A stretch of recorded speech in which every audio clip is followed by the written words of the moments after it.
जय हिंद स्टूडेंट्स। आप सबका लगातार डिमांड था सर कुछ प्रैक्टिकल। तो आप लोगों की डिमांड पर ही अब हम प्रैक्टिकल का कुछ वीडियो अपलोड करने जा रहे हैं। जिन्होंने पढ़ा होगा उनके लिए तो बहुत अच्छा है। जिन्होंने नहीं पढ़ा होगा तो उनको अगर एज इट इज़ क्वेश्चन आ जाएगा, पूछ देगा, तो आप लोग भी बना सकते हैं। लेकिन मैं ये उम्मीद नहीं करता हूँ जो एज इट इज़ क्वेश्चन पूछ देगा। ठीक है, भगवान का कृपा रहा तो पूछ भी सकता है, लेकिन क्वेश्चन थोड़ा मिलता जुलता पूछता है, इसलिए मैं प्रैक्टिकल पे उतना विश्वास नहीं करता हूँ गेस करने में। फिर भी आप लोगों ने कहा है तो बहुत महत्वपूर्ण जो हो सकता है उस टाइप का मैं 4-5 प्रैक्टिकल बताऊंगा। ठीक है, तो एक बता रहा हूँ, आप लोग कमेंट कीजिएगा, बताइएगा जो कैसा लगा और क्या आप चाहते हैं तो आपके लिए फिर हम आगे मेहनत करेंगे, नहीं तो हम प्रैक्टिकल छोड़ देंगे। ठीक है, तो चलिए देखते हैं आप लोगों का क्या रिस्पॉन्स रहता है। ये जो अभी इलस्ट्रेशन ही है, ठीक है, एच सी मेहरोत्रा के बुक से आप लोग अगर देखे होंगे तो इलस्ट्रेशन से ही क्वेश्चन पूछता है, इसलिए हम इलस्ट्रेशन को ही एग्जाम्पल में लिए। क्वेश्चन है, श्रीमती किशन प्यारी एक लिमिटेड कंपनी से 20,000 मासिक वेतन, देखिए ये बेसिक सैलरी हो गया इसका, 20,000 मासिक वेतन, यानी कि इनको एक महीना में 20,000 पेमेंट करता है तो 12 महीना का साल होता है, तो 12 महीना में इनका सैलरी कितना हो जाएगा, 20,000 गुने 12, 2,40,000। ठीक है, आगे है 3500 मासिक मनोरंजन भत्ता। तो इंटरटेनमेंट अलाउंस के बारे में आपको हम एक इनकम फ्रॉम सैलरी वाले थ्योरी में समझाए थे, अगर आप देखे होंगे तो इंटरटेनमेंट अलाउंस है वो फुल्ली टैक्सेबल है। ठीक है, हाँ, अगर गवर्नमेंट एम्प्लॉई है तो उनको 5,000 मैक्सिमम या 20% ऑफ सैलरी, तो 5,000 ही हमेशा छूट होता है। तो ठीक है, तो सरकारी कर्मचारी की दशा में ये बात ध्यान रखिएगा। तो 3500 का महीना मनोरंजन भत्ता पा रही है। आगे है उसे 1,200 रुपया मासिक सवारी भत्ता भी मिल रहा है। भत्ता और परक्यूजिट्स यानी कि अनुलाभ आपको हम समझा दिए। 2 माह के वेतन के बराबर बोनस मिल रहा है, 1 माह के वेतन के बराबर कमीशन भी मिल रहा है। तो 2 माह के वेतन के बराबर बोनस 100% टैक्सेबल है, तो 2 महीना का वेतन बोनस के रूप में, तो 1 महीना का सैलरी 20,000 है तो 2 महीना का कितना हो जाएगा, 40,000। और कमीशन मिल रहा है 1 महीना का वेतन, यानी कि 20,000 हो जाएगा कमीशन। ठीक है, उसने गत वर्ष में 2,000 रुपये नियोजन कर चुका है, आपको हम थ्योरी में समझा चुके हैं। जो नियोजन कर जो है ये कटौती मिलता है इनकम फ्रॉम सैलरी चैप्टर में। ठीक है, चलिए अब इससे आगे हम पढ़ते हैं। तो आगे है उसे कंपनी ने जयपुर में एक किराए से मुक्त सुसज्जित मकान भी दिया हुआ है। देखिए ये सुसज्जित मकान दिया हुआ है किराए से मुक्त, मतलब रेंट फ्री हाउस दिया हुआ है, मतलब हाउस दिया हुआ है। ये किशन प्यारी उस हाउस में रहेगी, इसके लिए उनको कोई भी पैसा नहीं देना है। मकान 2 प्रकार के होते हैं, एक होता है सुसज्जित, एक होता है असुसज्जित। सुसज्जित का मतलब होता है मकान में सब सुविधा है, जैसे फर्नीचर का ये सुविधा, मतलब सब सुविधा नहीं, सुविधा होगा, उसमें फर्नीचर भी हो सकता है, उसमें फ्रिज भी हो सकता है, उसमें टेलीविज़न भी हो सकता है, मतलब ये इतना सब नहीं होगा, कोई एक होगा। अगर एक चेयर दे देगा तो सुसज्जित मकान हो जाएगा। ठीक है, जिसके लिए कंपनी 90,000 वार्षिक मकान का किराया तथा 8700 रुपया वार्षिक फर्नीचर के लिए भुगतान कर रही है। इस मकान के संबंध में 18,000 रुपया बिजली व पानी के व्यय भी कंपनी द्वारा वहन किया जाता है। उसे कंपनी द्वारा गत वर्ष में 300 दिन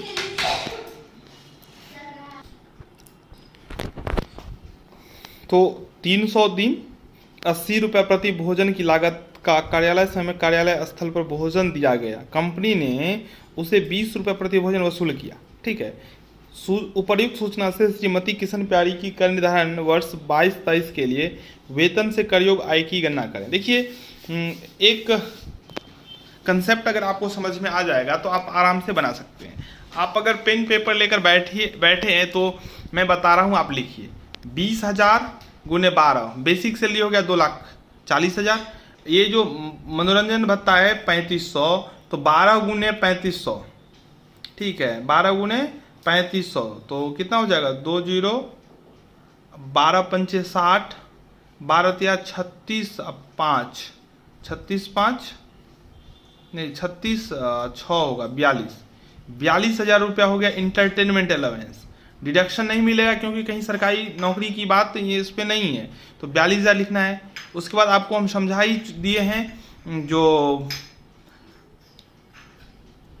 1200 का मासिक इनको मिल रहा है सवारी भत्ता, ठीक है। तो 2 माह के वेतन, तो ये कितना हो जाएगा, 2 माह के वेतन 20 दूना 40,000 रुपया हो जाएगा बोनस और 20,000 रुपया हो जाएगा कमीशन। तो यहाँ तक कंप्लीट हो गया।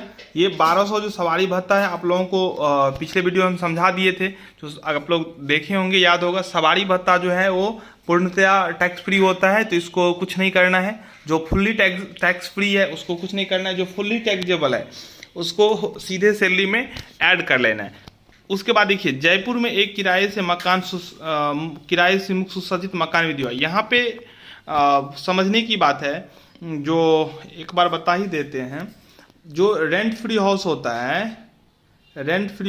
है उसमें 2 बात होता है। एक तो होता है जो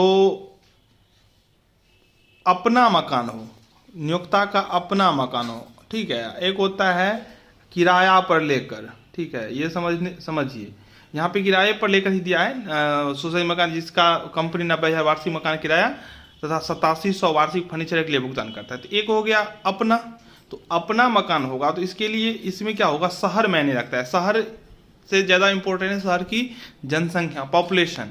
अगर उस शहर की जनसंख्या 10 लाख तक है तो बेसिक सैलरी का 7.5%। अगर शहर की जनसंख्या 10 लाख से 25 लाख तक है तो सैलरी का 10%, ठीक है। अगर 25 लाख से ऊपर है तो सैलरी का 15%। ये होता है उस भवन का किराया, ठीक है, जो टैक्सेबल पार्ट होगा, जो सैलरी में ऐड होगा। सैलरी का 7.5%, सैलरी का 10%, सैलरी का 15%। जब अपना मकान होगा तो क्योंकि वहाँ पे उसको कोई किराया देना नहीं है कर्मचारी मालिक को, तो जनसंख्या पे डिपेंड करेगा, ठीक है। और अगर सुसज्जित मकान होगा तो चलिए उसका बाद में बात कर लेंगे, ठीक है। अभी ये हो गया, अगर अपना मकान है तो समझ गए क्या होगा। अगर रेंटल मकान है तो सिंपल सा बात है, आपको 2 ही चीज़ देखना है। एक तो हो गया रेंट पेड और 15% ऑफ सैलरी, इतना ही देखना है। अगर किराया पर लेकर तो किराया जैसे अभी 90,000 रुपया किराया दे रहा है, ठीक है, और 15% ऑफ सैलरी। यहाँ पे सैलरी का मतलब देखिए, और कहीं मतलब सैलरी का मतलब होता है basic salary plus DP dearness पे, डीए यदि सेवा शर्त के आधार पे हो, और फिक्स्ड कमीशन यानी कि बिक्री पर, ये सैलरी होता है, ठीक है। लेकिन जब HRA रेंट फ्री हाउस की बात करेंगे तो सभी टैक्सेबल पेमेंट इन कैश हो जाएगा। जैसे यहाँ की अगर हम बात करें तो 2,40,000 रुपये सैलरी हो गया, 40,000 बोनस हो गया, 20,000 कमीशन हो गया और 42,000 रुपया इंटरटेनमेंट अलाउंसेस हुआ। सबको ऐड करके 15% आप निकालिए। चलिए इलस्ट्रेशन है बना हुआ है नीचे में, आपको यहाँ पे दिखा देते हैं कि computation of taxable income from salary for the assessment year 22-23। Salary 2,40,000 पता ही है, बोनस 40,000, कमीशन 20,000, इंटरटेनमेंट अलाउंस 42,000, ठीक है। इन तीनों का जो टोटल होगा ना उसका 15% और 90,000 दोनों में जो कम होगा वो टैक्स फ्री हो जाएगा, ठीक है। देखिए वैल्यू ऑफ रेंट फ्री होता है, निकालना है। इलेक्ट्रिक एंड वाटर चार्जेस जो कंपनी दे रहा है ना 18,000 रुपया का, देखिए वो पूरा का टैक्सेबल हो जाएगा। यहाँ पे देखिए, यहाँ पे लिखा हुआ है इस मकान से 18,000 बिजली व पानी की वे भी कंपनी द्वारा वहन किए जाते हैं। अब सुसज्जित मकान के कंडीशन में क्या होता है, जितने का, जैसे 1 लाख का अगर फर्नीचर देगा, ध्यान से सुनिए, 1 लाख का फर्नीचर देगा, 1 लाख का फर्नीचर देगा तो 1 लाख का 10% उसमें आपको ऐड करना होगा, 10,000 रुपया ऐड हो जाएगा, ठीक है। अगर फर्नीचर अपना दिया हुआ है, यहाँ पे 8700 रुपया फर्नीचर का भुगतान हो रहा है, 8700 आपको ऐड करना है, ठीक है। तो ये हो गया इलेक्ट्रिक एंड वाटर चार्जेस 18,000।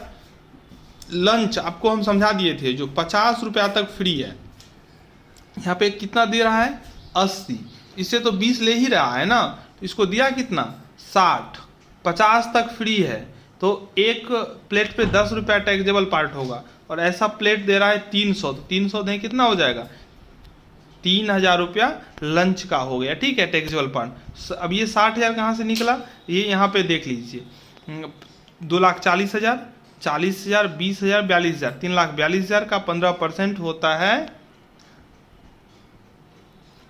3,42,000 का 15% कितना होगा, 3,42,000 का 15%, तो चलिए 2 जीरो 2 जीरो कट गया, अब 0, 15 दूना 30, 15 चौका 60, 3 63, 15 तिया 45, 51, यानी कि 51,300 रुपया हो गया 15% ऑफ सैलरी, और किराया चुका रहा है 90,000, दोनों में कम क्या है 51,300, तो 51,300 रुपया हो गया उसका मूल्य। सुसज्जित मकान नहीं रहता तो सीधे 51,300 लिखते, लेकिन सुसज्जित है तो फर्नीचर का दाम इसमें जोड़ दीजिए, तो दोनों को ऐड करके कितना आ गया 60,000, वही 60,000 रुपया अमाउंट हो गया। तो ग्रॉस सैलरी हो गया 4,23,000। स्टैंडर्ड डिडक्शन 50,000 आपको समझा दिए हैं, और यहाँ पे नियोजन कर भी है कितना 2,000, तो 52,000 घट जाएगा, 3,71,000 हो गया टैक्सेबल इनकम फ्रॉम सैलरी। तो सैलरी का ऐसे ही क्वेश्चन रहेगा, किसी में प्रोविडेंट फंड रहेगा, किसी में एचआरए रहेगा, लेकिन बेसिक कंडीशन यही है। आपको कैसा लगा ये कमेंट करके जरूर बताइएगा, इसके बाद और वीडियो अपलोड होगा। धन्यवाद।